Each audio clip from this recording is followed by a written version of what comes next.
Hello, everyone. Welcome to the Game Theory in Blockchain track of IGTCS 2022. With great pleasure, I'd like to introduce you our keynote speaker, Catalini. Christine is co-founder and chief strategy officer of LifeSpark. He is also the founder of the MIT Crypto Economics Lab and a research scientist at MIT. Previously, he was a co-creator of Dime, formerly Libra, and chief economist of the Dime Association and head economist of Meta FinTech. While a professor at MIT, Christine designed the MIT Digital Currency Research Study. Christine's research focuses on blockchain technology and cryptocurrencies, and he previously worked on the economics of equity crowdfunding and startup growth, and the economics of scientific collaboration. He holds a PhD from the University of Toronto and a master from economics and management of new technologies from Bocconi University, Milan.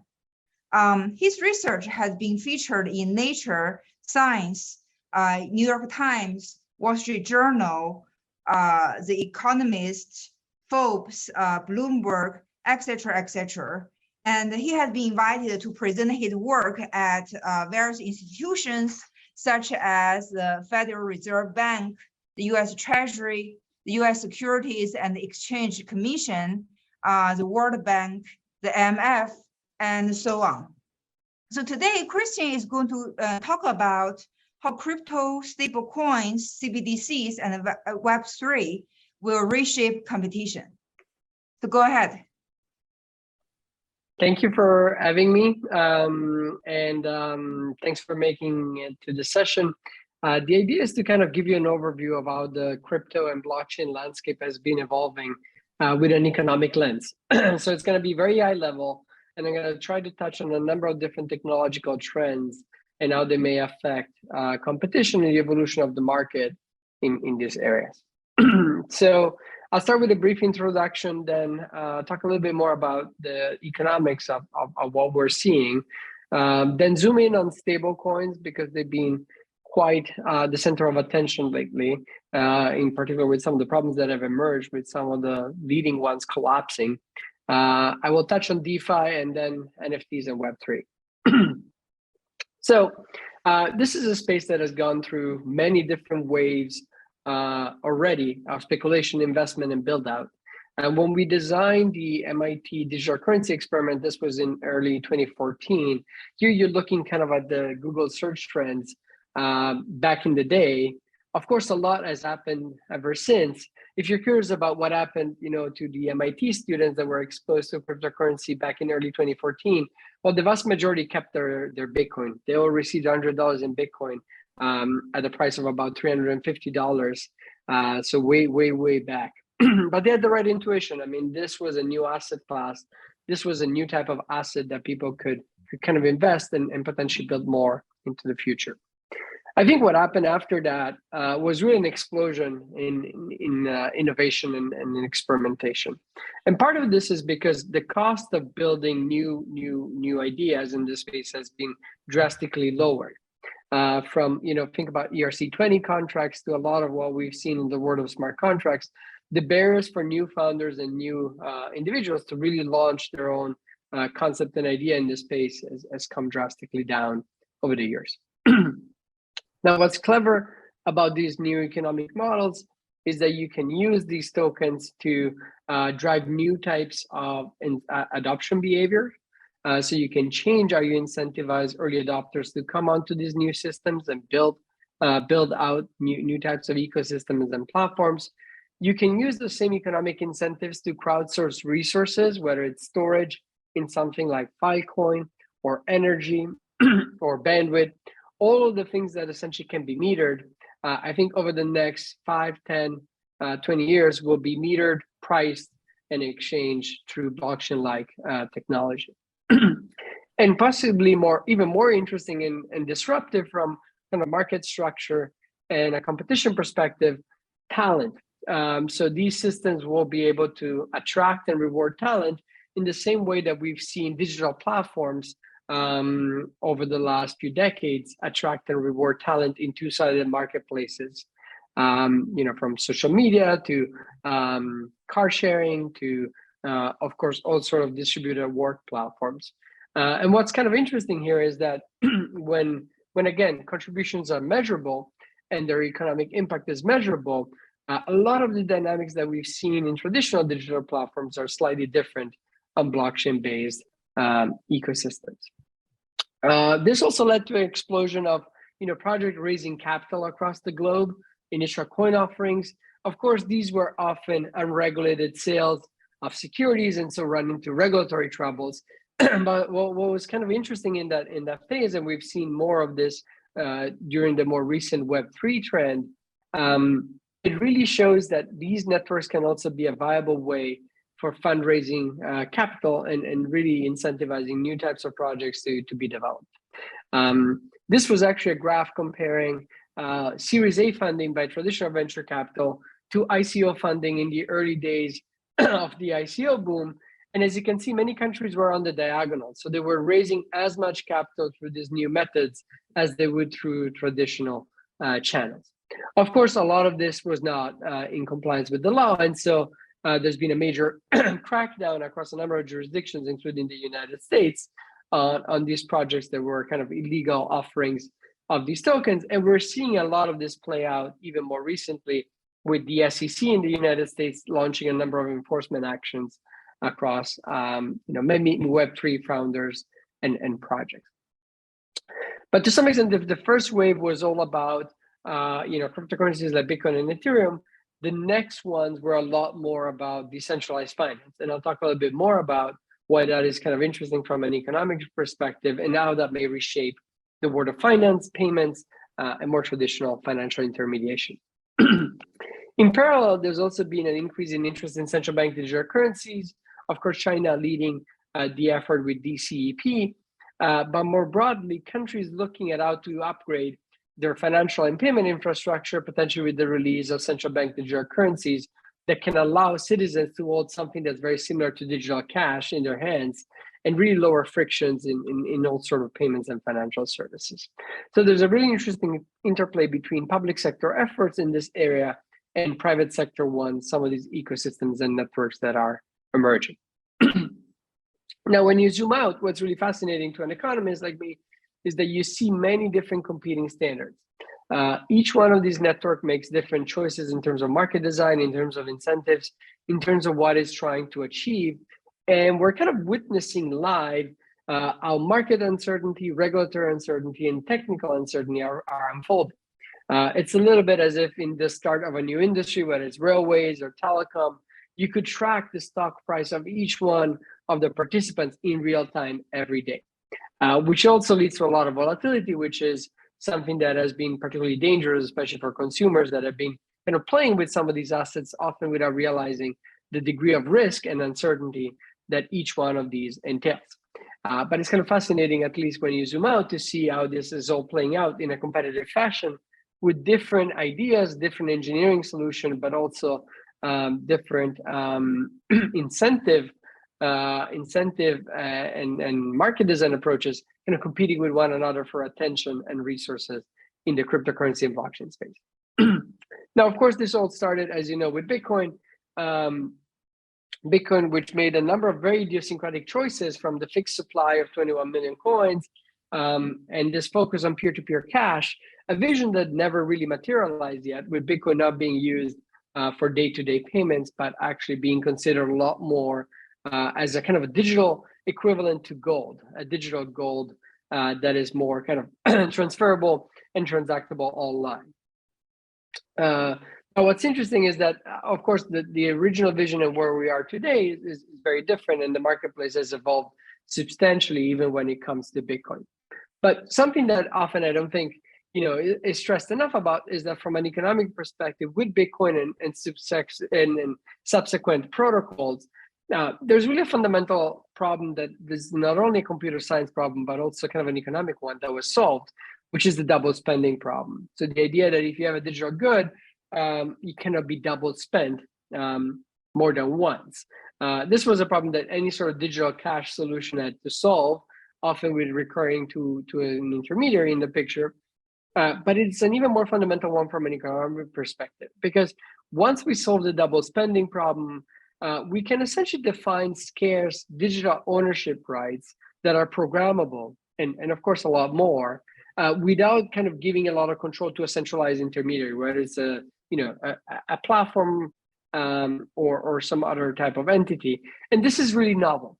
So this allows us to write down contracts and exchanges in society that are fundamentally different. Now, what's interesting is that often related to this idea of being able to define new types of property rights, digital property rights, you can also program incentives around them. And often the incentives can be pretty basic. So if you look at Bitcoin as an example, the incentives were designed so that if you provide security to the system, you'll be rewarded by the price appreciation. And I think we've seen that play out in the real world with the investment in infrastructure. So something that started with amateurs in a garage running a computer with a big fan quickly drove a race through economies of scale towards faster and more efficient processing with ASICs. And so Bitcoin really scaled really quickly to what is today state-of-the-art facilities that essentially are using top-tier cooling systems and resources to perform this very computational heavy work related to proof of work. Now, what's interesting is that, again, if you zoom out, what happened here is someone wrote some code over the internet that had some incentives, and many years later, we have real world infrastructure scattered all across the globe that is performing actions in response to those incentives. And I think we'll see more of this over the years, where clever programmers will write code and incentives, and those incentives will lead to not only infrastructure development, but also the development of platforms, ecosystems, and real economies, whether in the metaverse or in the real world, that are powered by blockchain technology. Now, there's a lot of challenges, of course, with proof of work, and this is not the focus of this particular overview and talk. Of course, for this to be sustainable in the long run, it will have to find renewable sources of energy. But it's kind of interesting how it's evolving over the years, moving between different jurisdictions, moving between different energy sources. And as you probably all know, the second largest cryptocurrency, Ethereum, is actually trying to perform a transition to a proof of stake model that will change some of those core trade-offs that have bogged down proof of work based networks. But if you were to ask, what are the fundamental economics at play here? I think at a high level, there's a major breakthrough here from an economic perspective, and it's a breakthrough that is not often talked enough about how blockchain and crypto in general changes the nature of competition. This is a technology when implemented correctly, can really reshape markets where we have dominant players, where we have established entrenched incumbents, whether the digital platforms or other types of digital platforms that have a fair degree of incumbency, for example, in financial services. We have a piece where we discuss this in more detail, but on one hand, blockchain really lowers the cost of verifying that digital information is accurate, and that's of course extremely powerful. But on the other hand, it allows us to create these marketplaces where, because we don't need to grant so many rights, so much control to the platform architect or the platform intermediary, we can really drive competition much further, and that's kind of quite exciting. So we're seeing a number of early applications of digital verification and what it would look on a blockchain. This is an example from MIT where you can kind of verify in real time that a degree has been issued. Of course, here there's a trusted third party in the picture, which is MIT issuing the degree. And in many real world applications, I think people are often disappointed by what blockchain was able to do or not to do, because they don't realize that while blockchain technology is really good at digital verification, there's often really important information that's offline. And so crossing that last mile friction can be a major obstacle to blockchain adoption. In the case of payments, digital identity from KYC to being able to verify that someone that's claiming to be someone, it's actually the right person, is an example of a last mile friction. And we see these throughout the blockchain ecosystem. Yes? May I ask a quick question? Of course. when you say competition, at which level and among what entities are you referring to, like application level or like blockchain infrastructure level, company level? Can you be more specific? Yeah, that's a really good question. So, of course, there's both competition between different protocols in this moment in time, right? Because different developers are competing for that kind of attention. And there's a race for becoming, I don't know, the protocol for payments or the protocol for finance. But the competition that I think it's more important is the one on top of our protocol. So, and I'll expand a bit in a second. Actually, let me pull up a slide. You know, what these protocols do that traditional digital platforms and networks don't is they enable profound forms of interoperability in a very similar way to the internet, right? So TCP/IP, SMTP, all the internet protocols are interoperable at their core. They're developed as standards. And so by design, if I'm compatible with a standard, I can compete on the same terms. That is not true today on most digital platforms, right? So if you're using, for example, a social media platform and you're part of that ecosystem, an application developer has an imbalance of power related to the platform itself, right? But if you imagine a future where, I don't know, social media is a protocol, or a two-sided marketplace like car sharing is a protocol, then anyone that builds applications and services or products on top of that would benefit from more competition. Let me give you a very practical example from something that's quite familiar to me, like in payments. Payments today, let's take the United States as an example, or even in China, right? So if you're on WeChat versus Alipay, those two platforms don't communicate. There's no ability or interoperability in payments that it's embedded, because of course those two players don't want the user base to be able to send and receive money between them. Same in the United States, it's very hard to, actually it's not possible to send money between, say, PayPal and the Cash App. So there's no interoperability in payments, and that has created walled gardens. Consumers are kind of locked into one specific solution and cannot kind of send and receive payments across all of the different participants. So if you were to rebuild payments on an interoperable blockchain-based protocol, suddenly all the participants would be interoperable. And so if I'm using wallet A, but my friend is using wallet B, we can still send money between A and B with no friction. And that is a really important force for leveling the playing field. You're essentially moving from a walled garden architecture to a much more open one. And this is much needed in much of the developed world, I would say, in both in payments and in financial services. Does that answer your question? I think so. You are referring to competition in the same marketplace. That and for blockchain, you like consider within the same blockchain, the application building on top. Yes. Am I right?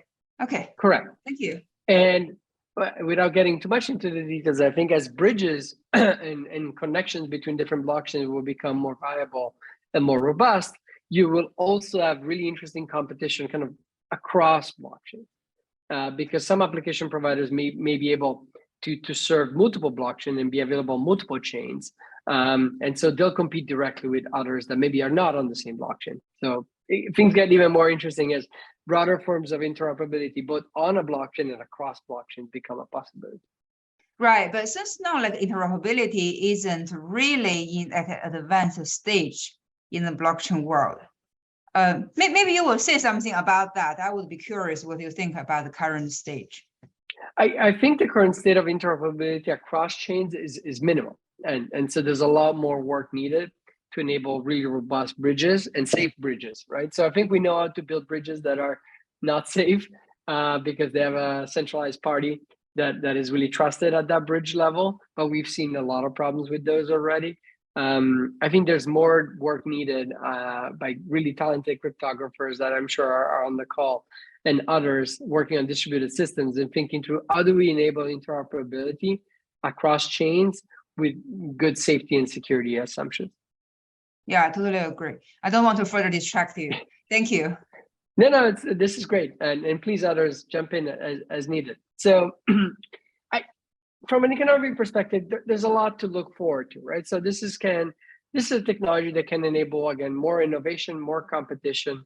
I think it will lower barriers to entry in sectors of the economy that I've seen and have struggled, I think, to see more competition. And it can also bundle a bunch of financial services that are kind of bundled together today. And typically when you unbundle these things, people can recombine them and only pay for what they actually need. So that has a beneficial effect on competition. There's also all sort of new privacy solutions that I think have a lot of potential in enabling more privacy for consumers in products that don't have a lot of privacy today. And also increasing transparency and accountability when needed. So I think this is a technology that can strike the right balance, for example, with regulators too, when it comes to concerns around money laundering, AML, CFT, and the like. But often you hear, this is all about removing intermediaries from the picture. And I put a question mark there because I don't think this is a technology that removes intermediaries. It just changes the nature of intermediation. And so existing intermediaries, of course, will have to adapt so that they can still provide value under the new rules.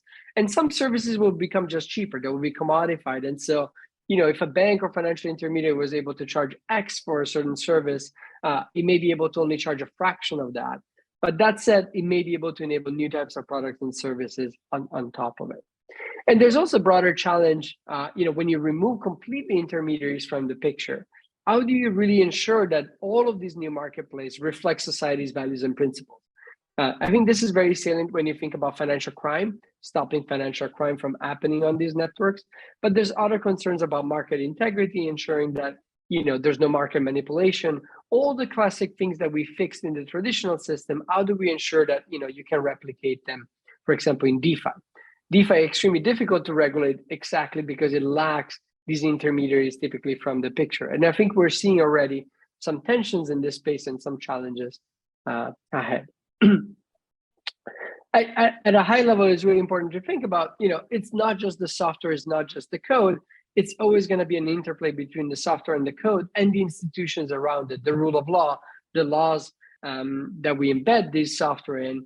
And so I think for blockchain and crypto in general to reach its potential, there's a lot that needs to be improved also on the regulatory frameworks and kind of really the laws around it to ensure that it can have a good place in society.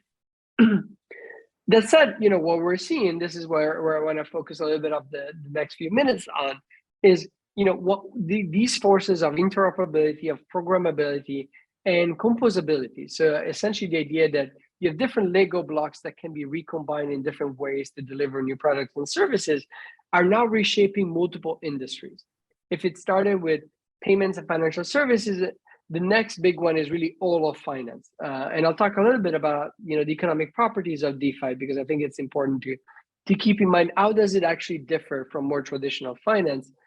And of course, Web3, decentralized autonomous organizations, and broader forms of competition for digital content, digital media, music, art, creators, so people that make a living by creating goods and services online. But before we go there, let me tell you a little bit about stablecoins, mostly because I think stablecoins are kind of the canary in the coal mine. They're a really interesting use case. They're an early bridge between the traditional financial sector and crypto. And so some of the problems we've seen with stablecoins, I think we'll see in each part of crypto over the next few years. So it's useful to think about stablecoins as kind of an early signal for things ahead. Now, all of you know the massive explosion in volume and activity around stablecoins that happened over the last few years, mostly in dollar-denominated stablecoins.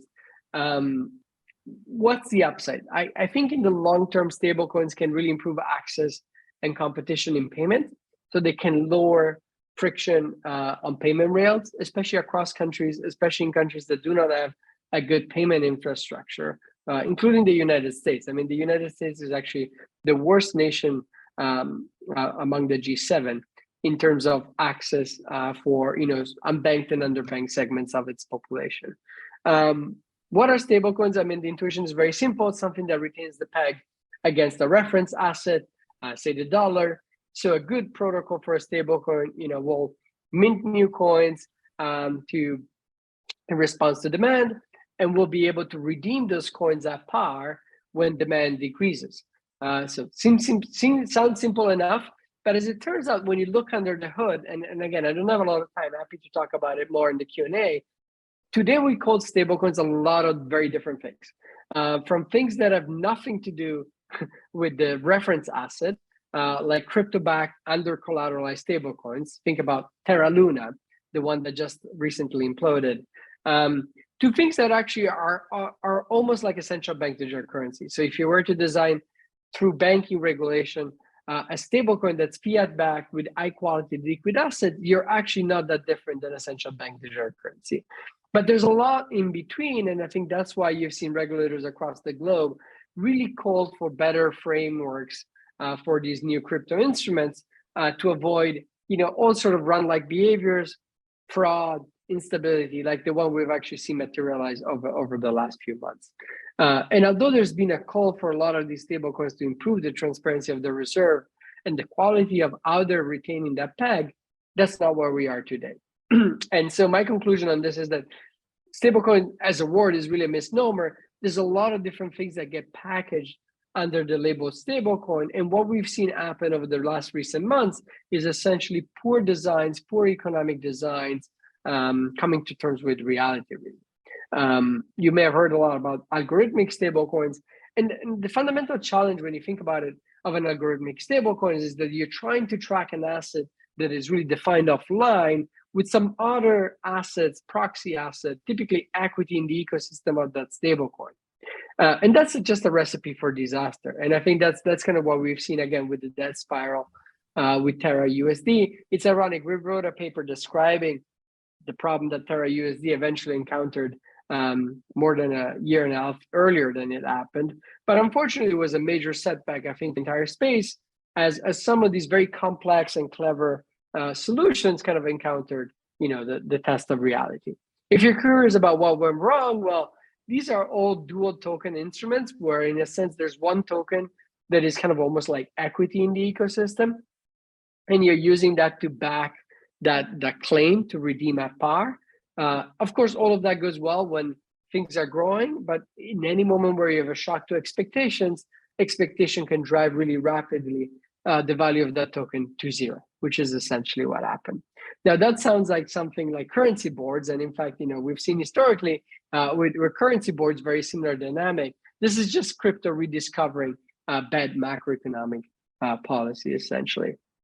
But, what does this tell us about the future of crypto? I think, there's a lot of tools here for building better money, from properly designed stablecoins to getting more traditional bank deposits on blockchain rails and enabling all sort of new functionality. This is what we call deposit stablecoins. To, of course, seeing how can you get a central bank digital currency on multiple blockchain rails. So if you have a country issuing a CBDC, can you have it move on crypto rails and enable new use cases on different blockchains than what you have today? Now, this is kind of quite interesting because to some extent, and often people don't think of it this way, stablecoins and central bank digital currencies are not necessarily competing with each other, but in many scenarios could be much more like complements. A bit like, with the early internet, and this is a picture again of the early internet, at least in the United States, you had a lot of public sector infrastructure and investment, and then eventually, development and deployment on the private sector side too. Which leads me to DeFi. Again, these assets like stablecoins are a bit of a canary in the coal mine, and some of the problems we've seen from a consumer protection perspective, from a stability perspective, I think apply to DeFi. DeFi has seen tremendous growth before this new wave of crypto winter or retreat. Number of very large scale applications with billions of dollars locked into these protocols. What are the ingredients of decentralized finance? At a very high level, you have smart contracts, which are really important. And you have these new types of digital assets that can be used in exchange to achieve more traditional forms of financial intermediation. They typically are non-custodial, so users retain control over the assets. And this again relates to the market power issue, because to reshape finance in a more competitive fashion, it's actually quite important that the platform architect or the protocol does not control the assets directly. That's also a challenge for regulators, again, because in traditional financial markets, regulators regulate banks, regulate financial intermediaries. In DeFi, you don't have these intermediaries. And so how do you turn this into something that achieves the same safety guarantees for consumers and other participants? That's kind of an open challenge. A lot of this is built on top of Ethereum, as you all know. And I think what's interesting is that, again, the fact that many of these tokens are defined as ERC20 standards brings immediately interoperability into these protocols. The other element is often some degree of participation by economically motivated agents, like keepers in a DeFi protocol that will trigger certain actions so that the smart contracts can actually do what they're supposed to do. Again, from an economic perspective, what's new here? Why should you be interested in DeFi even as a topic? Well, again, cost of verification is much lower on a blockchain. And so the degree of transparency and auditability you can bring to an entire financial marketplace is much higher once it's built on a DeFi protocol. And then, again, the cost of networking. So the change in the competitive dynamics, the degree of automation and how you can enable new type of use cases is also quite novel here. But one more important dimension here is composability. So fundamentally, when you think about these DeFi protocols, they can build on top of each other through these standardized interfaces. And so suddenly, if you have a piece that is performing one economic function, you can build it and connect it to another one. And so pieces that are typically vertically integrated can become a lot more modular and competitive in all of these marketplaces. And so from an economic perspective, I think composability is going to be a major force in how DeFi reshapes more traditional financial services. And we're seeing a lot of this already at play. If you think about, the exchange matching supply and demand, here you have many different historical versions of that, from car auctions to stock exchanges to the bazaar, or to kind of a more traditional centralized exchange with a bid and sell, bid and ask spread. With decentralized exchanges that are built on top of DeFi, I think we're seeing new types of economic forces at play. Now, without going too much into the detail, I want to give you some flavors, I think, of some of the interesting things happening in these spaces and why they might be interesting from an economic perspective. When you think about the exchange, we don't know how to move from one asset to the other without a centralized intermediary in most systems. But on DeFi, this is kind of what people have essentially built. And there's some really clever solutions that have been implemented here. But of course, there's also technical challenges from, even pricing in a world where, there's no party that can help with price discovery. You're seeing all these sort of interesting solutions like automated market makers, which in a sense are very unsophisticated exchanges. And of course, arbitrageurs can take advantage of that at the expense of the protocol. Now, happy to take any questions on this or go into more detail. But one of the interesting, tensions here is really that you can automate things that we typically do through centralized intermediaries. Often this comes at the cost of additional cost and frictions. Now, DeFi is, of course, not only about exchanging from one asset to the other. We're seeing all sort of interesting experiments in collateralized lending. So essentially being able to extract liquidity out of one asset by locking another. And these are essentially decentralized money market protocols. Now, we will see, I think, how they develop, but I think they have a lot of potential in rebuilding some of the key building blocks of more traditional financial applications. And so we're seeing it from kind of decentralized lending platform to the design of algorithmic stablecoins, again, with some challenges, to the wrapping of one asset and its use on a different ecosystem. DeFi, of course, also being used for kind of broader forms of asset management, and so allowing you to optimize your return for a certain investment and automating that throughout, What's kind of interesting here is also the division of labor. So some people that are really smart in developing new algorithms can deploy these algorithms and earn a profit for their talent and their work, while others maybe have only capital and they do that on the system. So again, what's kind of interesting is to see just the complexity and speed at which this ecosystem is developing, from both people that contribute ideas on the financial side and the investment side to people deploying it in terms of smart contracts, and so the software side. All the way to derivatives. So markets that started pretty basic, like stablecoins, evolving into all the full array of what we've come to expect from the financial system, including the ability to replicate certain types of contracts that don't even exist in more traditional markets.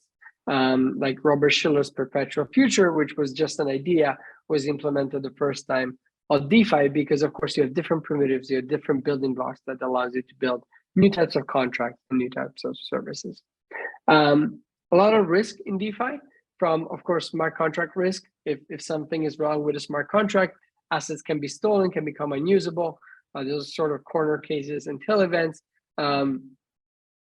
The way interest rates are set in some of these protocols may expose some of these protocols to different types of attacks. And I would say probably the most important risk is systemic risk. Because it's modular Lego blocks, because it's composable, because there's so many multiple layers and interdependencies between different pieces of these protocols, it's very hard to quantify the overall risk. So not unlike, in 2008, with the crisis in the United States, you could have systems that become increasingly complex and opaque, and then could collapse all at once. There's also a way to manipulate, for example, an oracle. The oracle problem is a big one for DeFi, I think, to scale, and there's parties working on that and trying to figure out how do we get accurate information on chain. To broader governance risk. How do these decentralized systems respond to a crisis? How do they come to a productive solution? And of course, the regulatory part, it's still fairly uncertain on how these will fit into the broader framework. May I ask a question? Yes, of course. We'll talk about the front running. I see a lot of studies in computer science about how to prevent this attack. From economics perspective, have you seen a lot of damage being made by front running? Like, do you consider this as a large risk or a small risk? I think to date, it's not as important because these systems are not used at scale. If any of this were to be used for, a larger segment of the traditional financial system, then I think front running would be a major concern. But because it's kind of all self-contained within crypto, I think participants that are worried about front running have other solutions, right? They may do transactions off chain, and try to get their transaction in a block by contacting a miner. Depending on the system, I think people that are really worried about front running have other solutions. But yeah, I think if the system were to scale, it's more a theoretical problem probably today than a practical one. It's not a big damage yet because the ball isn't large enough yet. Correct. Gotcha. Thanks. So in the last few minutes, graduating out of finance and kind of into NFTs and Web3, same dynamics, same economic forces, and same double spending problem to some extent problem being solved in a different context. Remember when I had the same slide with essentially the digital dollar bill? Well, non-fungible tokens, non-fungible assets are taking advantage of the fact that we solved the double spending problem for assets that are unique. Each one is unique in nature. So it could be a piece of art, could be a piece of music, could be a piece of text. Any sort of digital creation could be a piece of intellectual property. Because we have this newly found ability to define scarce digital ownership rights and program them, marketplaces can become very different. This is an example from CryptoKitties, where you can have these digital collectibles and then they can interact with each other and create new collectibles in a programmatic fashion. But it's just kind of a toy example of how once you have unique digital assets and programmability, you can create all new experiences for consumers, for businesses, and the like. Of course, there's all sort of limitations, right? And this goes back to last mile frictions. when you have a non-fungible asset, an NFT, that is linked to some sort of other right in the real world, if that right is not solid, like in the case of this crypto collectible game, if the legal right is broken, then the NFT becomes completely worthless. And so often at the interface between the digital rights and digital ownership and the real legal rights, there's a lot of work that needs to be made to make these things a lot more useful. But zooming out, once you have non-fungible tokens, once you have protocols that allow you to move value, what's really interesting is that to some extent, Web3 is all about measurement. Crypto is a technology that allows us to do better measurement of all sort of resources, all sort of activity in society. And so what is happening with these new tokens is that people are writing the code to deploy new types of infrastructure from, in this case, telecommunication. The Helium network is just an example. But it could be music. It could be, again, content creators online. It could be social media. When you can measure contributions and can reward through incentives, you can really build new types of ecosystems that are more competitive and interoperable. And that's kind of what's interesting. So if you look at what happened with the early internet, a lot of things that were bundled together were unbundled. So in the case of newspaper and news media, it was unbundled into many publications. And then you have aggregators such Facebook, Twitter, and others that reaggregate that back for consumers. Similarly, in music, you had the record labels, and to some extent, actually, music is one of these sectors where there hasn't been as much transformation. Because the record labels are still present, and you have distributors like Apple Music or Spotify, at least in the United States, that reaggregate that content back. But when it comes to Web3 NFTs, what's really happening is another wave of this. So going back to kind of how the internet reshaped digital news and content and disaggregated it, these tokens, I think, will be able to apply the same forces to a lot of verticals in the digital realm. And so what's really interesting, again, from an economic perspective, if you think about what are the economics of Web3, is rebuilding a lot of these major Web2 platforms without that much power in the hands of the centralized intermediary that's orchestrating that platform. So tokens become really a coordination and a go-to-market mechanism for these new platforms to not only scale at the beginning, but also have the right incentives to attract contributions. And the key economic forces are, again, the same we discussed for blockchain in general and for DeFi. Cost of verification, lowering the cost of interoperability, and so increasing competition through that. And then composability, the fact that a lot of these new assets will be movable and recomposable in different shapes and forms. So this kind of my last slide. I think what's really interesting is that this will enable new type of business models for people that create content, for people that aggregate content, for developers that want to build applications on top of it. And we're going to have all sorts of new approaches to aggregation and remixing. The underlying data will likely be available and programmable in a way that it is not today, where it's often siloed within the perimeter of a single platform. And users will have more control over their data.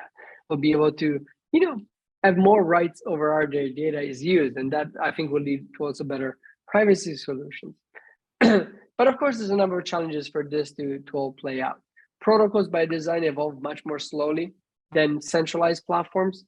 And so if we truly want base layers that are open, programmable, and available, we'll need to have investment in those. But there's always a race to kind of appropriate on top. And then that creates, of course, an inherent tension. We're also seeing concentration. So even in markets like non-fungible tokens, marketplaces like OpenSea have become de facto new vectors of concentration. And so the broader question of will blockchain really reshape competition and reduce the market power of digital platforms lies on, where will convenience matter? What will be new economies of scale, and how could they affect this?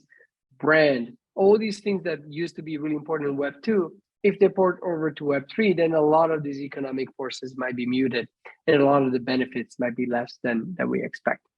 But thank you so much for the attention, and sorry for kind of covering so many different topics, but I wanted to at least try to show that, when you look at the main economic forces from early crypto like Bitcoin and Ethereum to DeFi to Web3 and NFTs, it's the same economic forces, it's the same dynamics of bringing more interoperability and competition across all of these different applications.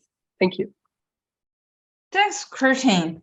I think the angle of the competition introduced by the digital world is very interesting. Yeah, I have some questions here. Firstly, about you mentioned the last mile friction. Actually, to me, that sounds like related to how we define and manage the boundary between the digital world and the physical world. Anything linked to the physical world eventually has an identity associated with it in the physical world. Well, the digital world is not permissioned, etc. But how do you think this boundary should be maintained or should be managed, and how it would affect the digital world? Yeah, I mean, you raise a really important issue. To some extent, any improvements at the boundary, I think can make the crypto and blockchain world a lot more efficient. And so just to make a practical example, if a government invests in proper digital identity infrastructure and makes that digital identity infrastructure available, a lot of the services that we talk about, like from payments to financial services, become a lot safer. Because now, you can use that identity to enable a lot of functionality. You essentially have the government solve that last mile friction around identity of the individual.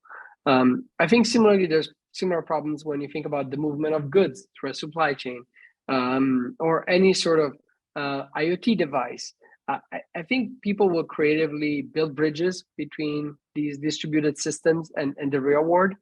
And I think we already have sensors and a lot of hardware that can help. And as that happens, I think these networks will become a lot more useful. So just when you think about, just for payments, if you want payments to be truly global, interoperable, and effective on any blockchain, you need things like the travel rule, or be able to flag transactions for financial crime, and all that functionality does not exist without that last mile friction being resolved. Yeah, I think the last mile friction is really a good point you raise about how to make the applications relevant to real life.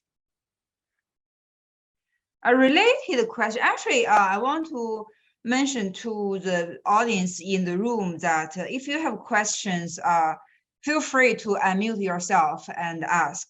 And if for our volunteers, if you're monitoring the channels, if there are questions from the channels, please direct to the room here. Yeah, and the live streaming audience should feel free to ask in those channels. Thank you. Yeah, I have a question related about NFT, right? NFT is a very different marketplace. But if you think about it, it has some similarities with physical collectibles. There have been a long time market for physical collectibles, and many lessons have been learned there. How much do you think those would carry over to NFT, and what will be the new challenges here? Yeah, so I think the NFT technology is much broader than digital collectibles. And to some extent, I think we've seen a lot of activity around digital collectibles and art, because those were sectors that were very receptive to the technology. But again, as some of the last mile frictions are solved, you could imagine NFTs being useful for all sort of market interactions, from ticket sales to any sort of certificate could be eventually represented as an NFT. I think what's interesting here is that one of the challenges we've seen with the early financialization of these applications is that speculation has driven a lot of the early activity above and beyond utility being generated for consumers. And so this is almost like a recurring theme in crypto and blockchain, which is whenever there's a new wave, there's massive speculation, there's a bubble, and then there's a crash. Now, what's interesting is what happened after the crash. I think a lot of the NFT communities that actually have talented founders and want to build a true ecosystem, say for digital art or for some sort of community, are building now. But of course, a lot of the speculative frenzy is gone, and so a lot of the interest by a broader segment of the population has disappeared overnight. So it's kind of unfortunate, and I think it relates back to that point I was making about measurement. Because crypto makes it so easy to measure progress and to see the metrics from market cap to tokens, to velocity of some of these tokens and the like. There's so much focus on those metrics and not enough focus on building actual utility in things that matter to consumers and businesses. That drives almost like the wrong actors into the system. And I think there's been a flurry of new projects launching their own token because it's a really quick way to raise funding. And that's not always the best way to build out a lasting, new protocol, for example, with good talented engineers and computer scientists. I hope that the NFT market will be able to reward the original creators of the art by making it a flatter marketplace. Yeah, I think that's definitely the hope, that in general, this should give more power back to the creators, to whoever is generating that first artifact. That said, again, a lot of this depends on who the aggregators are going to be, how much competition are we going to see. To some extent, you can imagine a world where NFTs are very innovative, but if everybody's buying their NFTs through OpenSea, then OpenSea has the same power that we see today in traditional digital platforms. So we haven't really changed the balance of things much. Because again, there's a new vector of concentration somewhere else in the system. Yes, that's really a good point, that it sometimes started to be distributed and later new power entity would appear, and then the system evolved to a different structure. Yes, and often that's because, again, there's economies of scale, say in brand. People may converge to a certain provider because it has a solid brand. And in general, convenience. People may default to a provider because it has a very convenient user experience, even if the more decentralized way would be to hold your own assets and not use an intermediary for that purpose. So even with crypto custody, right? So when you think about it, people often speak about, okay, you can hold the keys to your own crypto, but most people hold it in a centralized exchange like Coinbase and others. Yeah, definitely. Another thing, instead of a question, actually, I would like to mention algorithmic stablecoin. I was about to ask you about it when you started talking about it exactly. So you predicted my my question. We did see a lot of come and goes of algorithmic stablecoin. I wonder, do you think this, people would be able to continue improving on the theory and maybe eventually achieve something, or is this a dead end, very unlikely for it without a proper reserve? So we spent 4 years thinking about that problem, and we could not come up with a workable solution for anything that looks like an algorithmic stablecoin. I think fundamentally, it's an impossible problem. Now, that said, you can have over-collateralized stablecoins that are stable-ish. Think about MakerDAO with the DAI stablecoins. Those protocols, you understand what the assumptions are, right? It's over-collateralized, so it's expensive. It's not, it's not cheap. But for most conditions, it's a protocol that would be able to liquidate properly and return parity.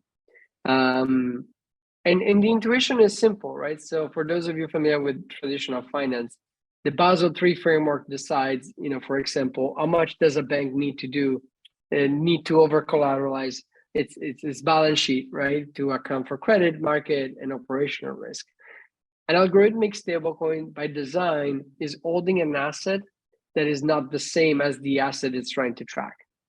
And so the greater the volatility between the two, the more the over-collateral needs to retain the peg in most conditions. But there always be conditions where even something like DAI will break the peg. And that may be acceptable because maybe some of the features of a decentralized algorithmic stablecoin are worth it. And participants may be fine with, under most conditions, this retains value, but there might be some oscillations away from the peg in extreme market conditions. To the broader design of, can you design something that is completely unbacked, like Terra Luna was, and there's a number of other algorithmic stablecoins. I think that problem is, we know from an economic perspective, it's not solvable. But I'd be happy if somebody proves me wrong. I don't think there's a solution, and the intuition is really simple. If the only thing that's backing the coin, it's something that is related to the success of that ecosystem, any change in the expectations about the success of that ecosystem can trigger that spiral.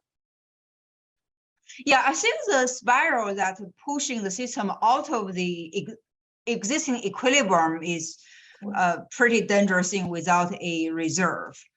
We have Correct. seen this, like classic, like fiat currencies, you always want a proper reserve. I think the classic lessons people learn in physical world are still quite relevant in the digital Correct. world. Yes. So just learn from Turns that. out that economics is the same when in digital form. Yeah. That's really interesting. I think it would be very insightful to see how many of the classic theories will still be, applicable and storytelling in the digital world. I won't be surprised there will still be a lot, and maybe we would invent some new series, but I would expect the classics would still be effective. Yeah, I think a cautionary tale, right? In the early days of the internet, there was a whole trend in economics about people talking about the new economics of the internet. It turns out that it was the same economics, just with a few new twists. Different format, maybe. Yeah, same rules and principles, just that we had not understood exactly things like search costs and like some of these frictions that are kind of novel, but the underlying rules are the same. So I think in crypto it's not going to be any different. They may show up in a different form. Correct, and there might be new types of frictions and costs that we want to pay a lot of attention to that weren't as salient or important in the traditional world. Yeah, totally. We should probably wrap up. We have the next speaker here. I have one more question about transparency. I did not ask you, which is, we say transparency is always a good, we consider it a good thing most of the time.